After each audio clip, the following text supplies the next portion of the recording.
आवास योजना कहते हैं, पहले इंदिरा आवास योजना लोग कहते थे। अभी तक जितने जगह हम लोग गए हैं, ज्यादातर जगहों पर प्रधानमंत्री आवास योजना के लाभार्थी बहुत मिला ही नहीं है। जो है वो इंदिरा आवास के पहले के लाभार्थी हैं। लेकिन अभी जो योजना है जिसमें लाभार्थियों को 1,40,000 रुपया मिलना है 3 किस्त में, जिनको भी इसका लाभ 2 4 इक्का लोगों को मिल रहा है, उनको 25,000 से 40,000 रुपया तक घूस देना है, तभी उनको आवास योजना का लाभ मिलेगा। जिन पंचायतों में मुखिया या जनप्रतिनिधि लोगों से पैसा नहीं ले रहे हैं, वहां पर भी 20 से 25,000 रुपया तो आपको प्रधानमंत्री आवास योजना में देना ही देना है। अधिकारी अपना पैसा लेगा ही लेगा। जहां मुखिया जनप्रतिनिधि पैसा ले रहे हैं, वहां पर 35 से 40,000 रुपया तक लोगों को देना पड़ रहा है। और इसकी पूरी एक व्यवस्था बनी हुई है, आप लोगों को जानकारी होगी। नाम लिखने के लिए 1,000 रुपया, आपके घर के साथ फोटो खींच के भेजने के लिए 2,000 रुपया, पहले किस्त में 11,000 रुपया, पूरा एक व्यवस्था बना हुआ है। तीसरी जो केंद्र सरकार की बड़ी योजना है वो है स्वच्छ भारत अभियान के तहत शौचालय की योजना। कभी दरभंगा का भी मैं आपको बता दूं, और पीछे जो मैं घूम कर आ रहा हूं, बिहार के ज्यादातर गांव में खुले में शौच यहाँ के जीवन की आज भी सच्चाई है, और दरभंगा उससे अछूता नहीं है। कहीं पर शौचालय उस तरह से नहीं, जितना ओडीएफ सर्टिफिकेट दिया गया है ज्यादातर ये फेक है। हुआ ये है कि हर शौचालय के नाम पर वहाँ यहाँ के अधिकारियों ने 2,000 रुपए प्रति शौचालय पैसा लाभार्थियों से लिया, और एक ही शौचालय के नाम पर फोटो लगाकर 10-10, 15-15, 20-20 शौचालयों का पैसा निकाल लिया गया है।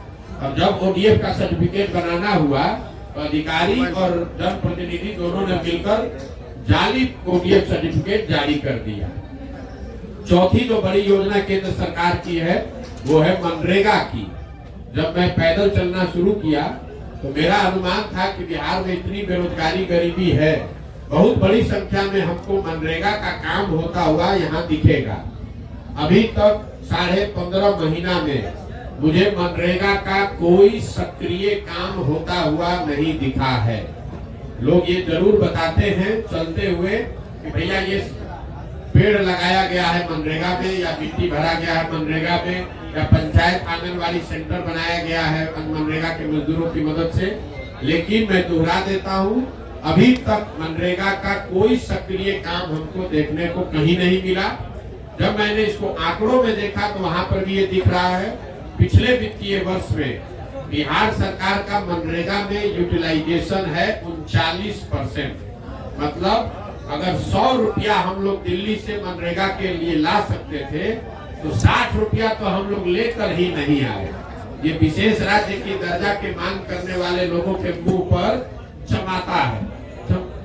आप कह रहे हैं कि हमको विशेष राज्य का दर्जा चाहिए। मनरेगा में जो 100 रुपया आप दिल्ली से ला सकते थे, उसमें 60 रुपया तो आप लेकर ही नहीं आए। और जो 39-40 रुपया आया, उसमें मनरेगा में पीसी का दर लोग बताते हैं 40 से 50%। मतलब जो 40 रुपया आया उसमें 25% भ्रष्टाचार की भेंट चढ़ गया। तो 100 रुपया में मिला जुला के 15-20 रुपया ही लोगों तक नीचे पहुंचा है। 4 केंद्र सरकार की योजनाओं के बाद 5 राज्य सरकार की जो बड़ी योजना है उसकी जमीनी हकीकत में बताना चाहता हूँ। 7 निश्चय के तहत एक बहुत बड़ी घोषणा 2015 में की गई थी यहाँ के बेरोजगार युवाओं के लिए, जिसमें 18 से 35 साल के हर बेरोजगार युवक को हर महीने 1,000 रुपया मिलने की बात बताई गई थी।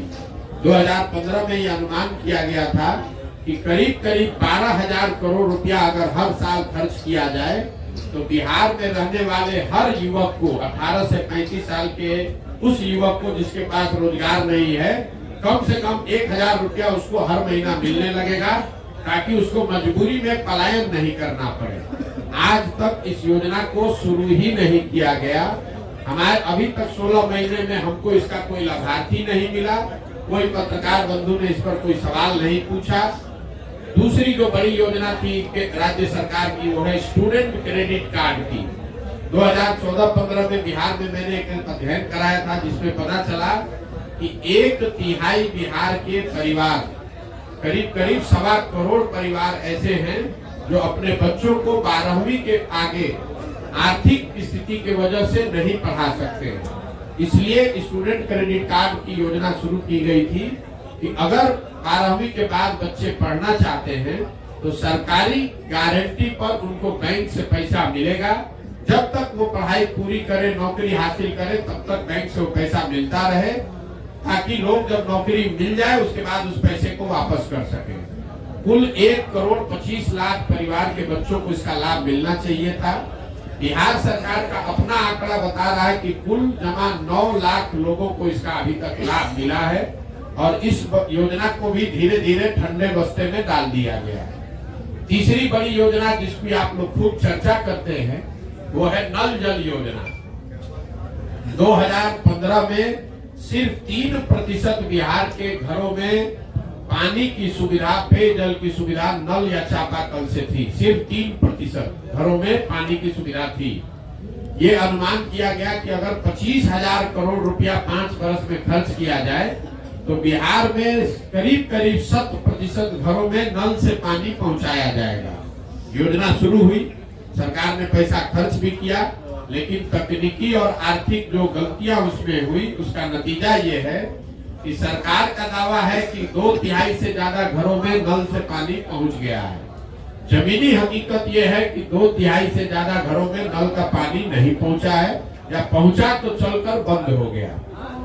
तीसरी जो यहाँ और एक जो बड़ी योजना थी, जो 7 हिस्से की सबसे बड़ी योजना थी, वो है नाली गली के पक्कीकरण की योजना। 2015 में यह अनुमान किया गया था कि अगर 5 वर्ष में 80,000 करोड़ रुपया, ये योजना है 80,000 करोड़ की, 80,000 करोड़ रुपया अगर खर्च किया जाए तो बिहार के हर घर से निकलने वाले नाली का पक्कीकरण किया जाएगा। उस नाली को लाकर एक गांव में बड़े नाले से जोड़ा जाएगा, ताकि बड़े नाले के जरिए गांव के पानी को बाहर निकाला जा सके। अभी तक किसी भी घर के नाली के पक्कीकरण की बात मुझे दिखी नहीं है।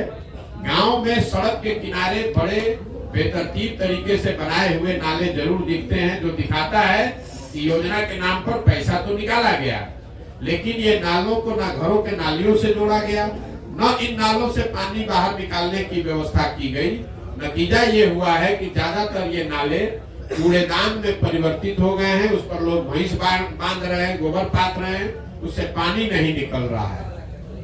ये 4 जो बड़ी योजना है राज्य सरकार की, इसके अलावा 3 क्षेत्र जहां लोगों को रोजगार, काम धंधा मिल रहा है। ये जो मुझे दिखा यहाँ पर, शराब का अवैध कारोबार, बालू का अवैध कारोबार, और जो अनाज को पैसे में कन्वर्ट करने का एक नया माफिया बिहार में शुरू हो गया है, जिसकी चर्चा अभी कम हो रही है, लेकिन ये प्रधानमंत्री गरीब कल्याण योजना में जो 1 किलो अनाज कम मिल रहा है, इसको पैसे में कन्वर्ट करके फिर उसी अनाज को वापस लाने के लिए भी हर जिले में एक माफिया हो गया है। हर गांव में हम लोग ये देख रहे हैं 5 से 10 बच्चे अवैध शराब के कारोबार से जुड़े हुए हैं। रास्ते में चलते हुए अगर 10 हम लोग को ट्रक या ट्रॉली दिखती है तो उसमें 2-3 ट्रक या ट्रॉली ऐसा है जो अवैध बालू का कारोबार कर रहा है, बालू की ढुलाई कर रहा है। उसी तरीके से ये अनाज जो है, क्योंकि अफसर और जनप्रतिनिधि तो पैसा ले रहे हैं, जो अनाज आता है उसको गोडाउन से या दूसरे जगहों से उठाकर पैसे में कन्वर्ट करने के लिए भी हर जगह सैकड़ों लोगों का एक माफिया बना हुआ है। हर जिले में कोई 1-2 आदमी उसको कंट्रोल करता है, जो इस अनाज को उठाता है और उसको पैसे में कन्वर्ट करके अफसरों और जनप्रतिनिधियों तक पहुंचाता है, और फिर इसी अनाज को रिसाइकिल करके उसी सिस्टम में डालता है। तो ये 3 क्षेत्र दिखे मुझे जहां बड़ी संख्या में बिहार के युवक रोजगार कह लीजिए या इंगेजमेंट कह लीजिए, जो इसमें जुड़े हुए हैं। 3 शब्द जो सबसे ज्यादा सुने गए वो है अफसरशाही, भ्रष्टाचार और पीसी। अफसरशाही से परेशान जनता, गांव देहात में लोग ये बता रहे हैं कि भैया जिस तरह बिहार ने पहले अपराधियों का जंगल राज देखा है, आज जो नीतीश बाबू की सरकार है ये कमोवेश अधिकारियों का जंगल राज है। आप चाहे पत्रकार हैं, जनप्रतिनिधि हैं, सामान्य जनता हैं, गरीब हैं, अमीर हैं, अफसर जो चाहेगा वही होगा। अफसरशाही बहुत है, ये बात आपको हर आदमी बताता है। दूसरा, सरकारी विभागों में फैला हुआ भ्रष्टाचार, चाहे आपको दाखिल खारिज कराना है, राशन कार्ड बनाना है, जन्म मृत्यु प्रमाण पत्र बनाना है, पासपोर्ट वेरिफिकेशन करना है, कोई ऐसा सरकारी विभाग नहीं है पंचायत में, ब्लॉक में, अनुमंडल, जिला में, जहां बिना पैसा दिए हुए आप काम करा सके। और तीसरा जो शब्द है वो है पीसी। सरकारी योजना चाहे केंद्र सरकार की हो या राज्य सरकार की, हर योजना में 20% से 50% की दर से पीसी का काटा जाना और उसका जन प्रतिनिधियों और अफसरों में बराबर बंटवारा होना, उसकी भी व्यवस्था बिहार में बहुत व्यवस्थित तरीके से लोगों ने उसकी व्यवस्था कर ली है। दो क्षेत्र जहां सुधार दिखा वो है बिजली और सड़क। निश्चित तौर पर बिहार में बिजली हर गांव में, हर टोले में पहुंच गई है, इसमें कहीं कोई दो मत नहीं है। जहां पर भी हम लोग गए वहां ये दिखा, लोग बता रहे हैं कि घर घर बिजली आ गई है। लेकिन बिजली को लेकर जो लोगों की समस्या है वो है कि बिजली के लोगों की नजर में बिजली का जो बिल आ रहा है वो गलत आ रहा है या बहुत ज्यादा आ रहा है। लोग रास्ते में बताते हैं कि भैया 5,000 का बिल आ गया, 10,000 का, कई लोग 50-60,000, 1 लाख 1.5 लाख का भी बिल दिखा रहे हैं। एक बार बिल अगर आपका गलत आ गया तो जो लोग बता रहे हैं कि या तो आप लोग अदालत का चक्कर लगाइए या DCLR का ऑफिस घूमते रहिए, आपका कनेक्शन कट जाएगा, फिर कोई उपाय नहीं है। दूसरा, कुछ क्षेत्रों में स्मार्ट मीटर के रिचार्ज को लेकर भी लोगों ने बहुत तकलीफ बताई है कि लोग इतने गरीब हैं, उनके पास पैसा नहीं है, एक बार स्मार्ट मीटर खत्म हो गया तो रिचार्ज नहीं कराने की वजह से लोगों को अंधेरे में रहना पड़ रहा है।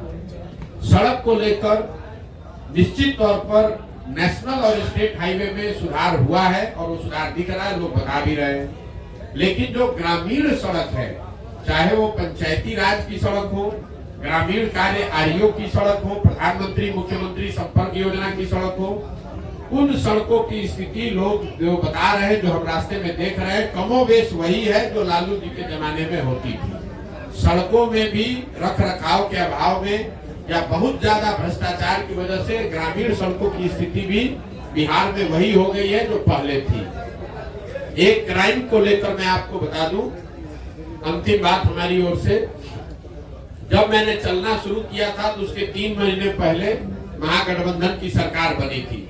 तो ज्यादातर लोग रास्ते में बताते थे कि भैया महागठबंधन का सरकार बना है, राजद वाले आए हैं, देखिए कानून व्यवस्था बिगड़ेगा, क्या होगा।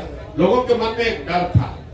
लेकिन मैं इस साल के जनवरी फरवरी से जब मैं सिवान से आगे बढ़ा हूँ तो ये डर अब यथार्थ में परिवर्तित होता दिख रहा है। लोग आकर डेली बताते हैं यहाँ मुखिया की हत्या हो गई, यहाँ लूट हो गया, यहाँ अपहरण हो गया।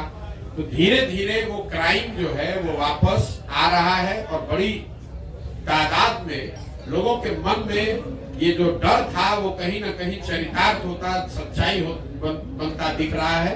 पिछले साल का जो क्राइम का डाटा है यहाँ का बिहार का, नेशनल क्राइम ब्यूरो के स्टैटिस्टिक्स के हिसाब से पिछले साल 2022 में 21 के मुकाबले करीब 24% ज्यादा क्राइम हुए अक्रॉस ऑल कैटेगरी। 24% में 1/4 से ज्यादा क्राइम बढ़ा है। इस साल का भी आंकड़ा भी आएगा तो भी आपको बताएंगे। मोटे तौर पर मेरा अभी तक का ये अनुभव रहा है, जनरली लोगों में एक उदासीनता या सरकार के प्रति गुस्सा, कुछ लोग बहुत गुस्से में हैं, कुछ लोग उदासीन हैं, लेकिन कोई ऐसा शायद ही इक्का दुक्का मिलता है जिसको इस सरकार से बहुत भरोसा है या उत्साह है कि देखिए इस सरकार में अब आगे क्या होता है। ज्यादातर लोगों ने एक मान लिया है कि इस सरकार से तो कुछ होने वाला नहीं है। ये मेरी अभी तक की समझ है। अब आपके जो सवाल है वो आप सवाल कर सकते हैं। बहुत बहुत धन्यवाद।